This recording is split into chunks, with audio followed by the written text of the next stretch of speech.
Most people grow up believing that if their mom has migraines, they're gonna have migraines. If their dad has cancer, they're gonna get cancer.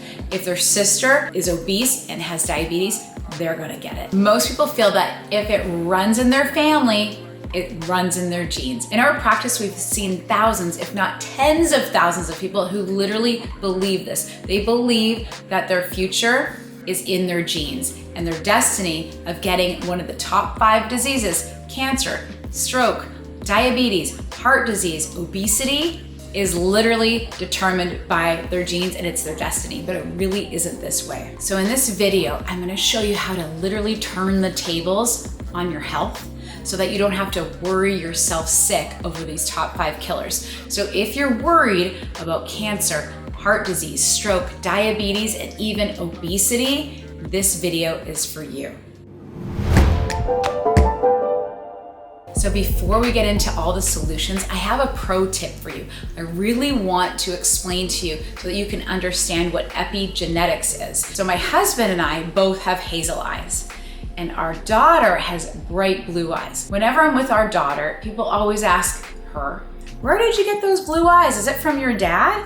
No, she didn't get blue eyes from her dad.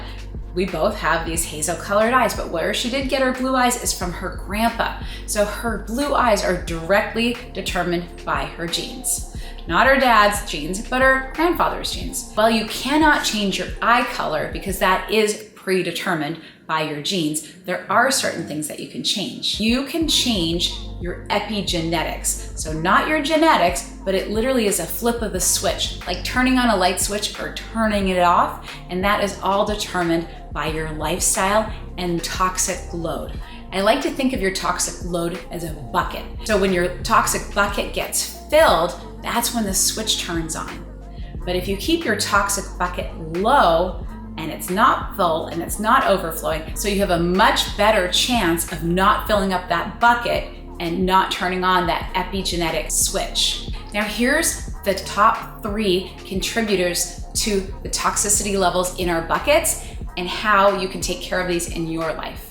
The first category that can increase the toxic load into this bucket are chemicals. There's chemicals in our environment, chemicals we put on our face and our skin, chemicals that we eat in our foods, bad oils, canola oil, vegetable oil, seed oil. All of this really irritates our cells and doesn't let us detox. So it increases the toxic load in our bucket. There are also additives like parabens, sulfates in our skincare, in our hair care.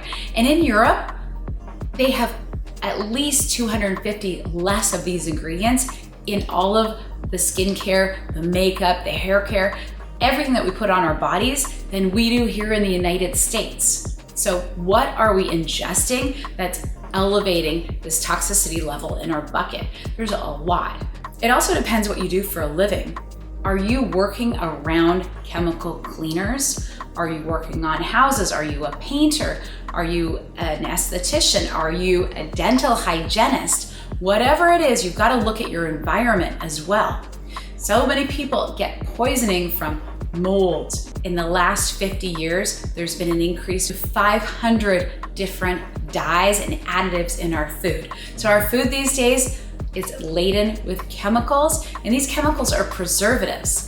And the preservatives are actually increasing that toxicity in our bucket. So when you're looking at your vegetables and your fruit, make sure you're buying organic if you can, not buying the dirty dozen unless it is organic. Also make sure your food's not GMO'd. Another category is farmed seafood. Farmed fish, even if it says it's sustainably farmed, is still not good for you. These fish have so much toxicity in them that it's better to not eat it and really go for wild fish. Same thing as grass-fed beef. You want to eat grass-fed beef. You want to eat organic. If you can replace your eggs with pasture-raised organic, that is so much better for your health and will decrease this load on your toxicity levels. And then finally, stay away from sugars, added sugars, sugar alternatives, artificial sweeteners, because that too is making you want to eat more, increasing your toxic load. What you can do is substitute that with things like monk fruit, with stevia, but really make sure you don't have any aspartame, any sucralose. All of these are so hard on your system. And again, they are increasing your toxic load. processed food. If you could shop the grocery store, the outer perimeter of the store, that's where all your fresh meat, your fresh fruit, your fresh vegetables are. And that way you're not on the inside aisles. The inside aisles are the frozen, the pre-packaged, any of the additives, the things that have preservatives are sitting on these shelves for a very long time. And they also contribute to these top 5 killers because they're going to increase the toxic load and increase that level of toxicity with the water that we drink. The water is hydrating our bodies and we need water to survive, but so many of us are drinking tap water or we're drinking water from plastic bottles, Dasani water, any type of plastic can leach into your body, even if it says it's BPA free. So make sure you get some clean, filtered, preferably reverse osmosis with minerals added back, or natural spring water. This is gonna be so much better for us. And the more water we have, the better we are at detoxing ourselves and lowering that toxicity load in our buckets. Number 2, these are our physical stressors. So our physical stressors, first of all, if you've been in an accident, you know what it feels like to feel physically stressed. Maybe you're in a car accident, maybe it's a snowboarding accident like me. I actually broke my back in a snowboard accident and it took a very long time to recover after that. And when I was recovering, not only was I feeling the pain from crushed vertebra, but I was also lowering my immune system because my toxic load, my stress load was overtaxed. So that means that we have to be very good about our rehab and our recovery. Now, there's one thing with having a car accident, a snowboarding accident, a slip and fall. But here's the other things that we're doing. These are the small stresses and chronic postural problems and physical problems that we let creep into our life.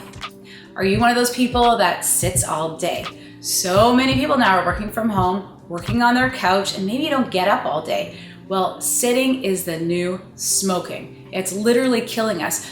Having these sedentary lifestyles is increasing that toxic load. We are not supposed to be sitting around all day. And then also when we're on our laptops all day, our head posture comes forward, or we're on our phones, we have this tech neck or text neck.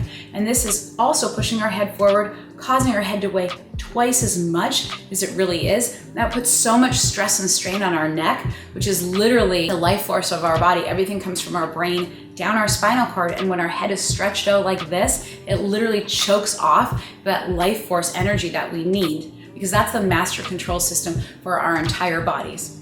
So here's a tip. If you are sitting all day long, like most of us do, set an alarm or set a timer so that every hour you get up and you move around. That way you're not stuck on the couch as a couch potato, because that's literally also, rotting your life. Just like sugar rots your teeth, remember, sitting is the new smoking. So you can also take your laptop over to the counter, put it on your tabletop or your kitchen counter, and it's a little bit higher up, and it takes that stress and strain off your neck, pulls your head back over your shoulders. You will have more energy later in the day and you'll feel better. You will stop these aches and pains. So physical stress is one of the really simple things that we can get rid of in our lives with some mindfulness. And then also walking.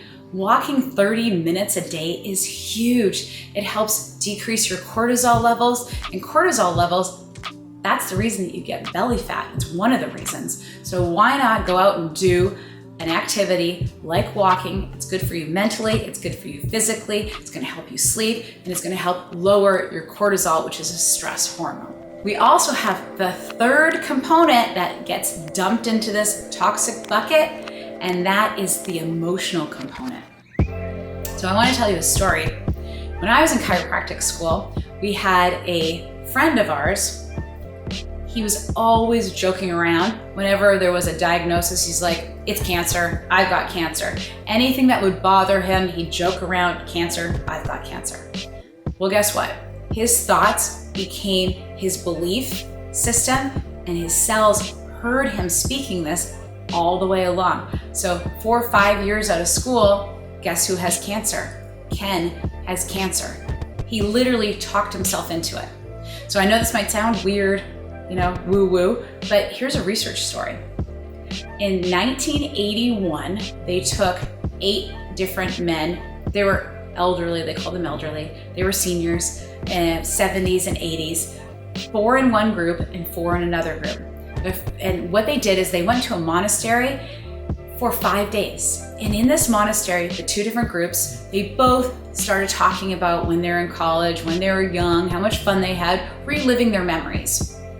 But Group A relived their memories, Group B relived their memories, but they also were listening to music from that era. They were watching TV programs from that era. They were looking through magazines from that era. So it really put them in this time capsule where they felt like they were reliving their youth. Now, 5 days later, they did the same test that they use as a baseline for entry into this program. And guess what? Guess who did better? The group that was not only immersed in the social activities, but the ones who literally had the reprogramming of the magazines, of the music, of the TV, and felt like they were younger. They were stronger, they grew taller. Multiple blood indicators showed that these people had actually reversed their chronological age. And how did they do this? It was reversal of age based on their beliefs. So Bruce Lipton, who is the founder of Epigenetics, introduced this biology of belief. And you know, if you're not familiar with him, that's okay. Are you familiar with Henry Ford? Whether you think you can or you think you can't, you're right. So if you believe that you are gonna get cancer, guess what? Your odds of getting cancer are that much higher. If you believe that you are following in the footsteps because of genetics of your parents, then you'll be right. But if you can change your belief system, and now that you have an understanding of epigenetics, that's why I wanted to make sure you understood what that meant, you now have cause over your future health. My hope is that I inspire, educate, and motivate you to be healthy by choice, not chance. So go ahead and subscribe, share this, and I hope to see you on the next video.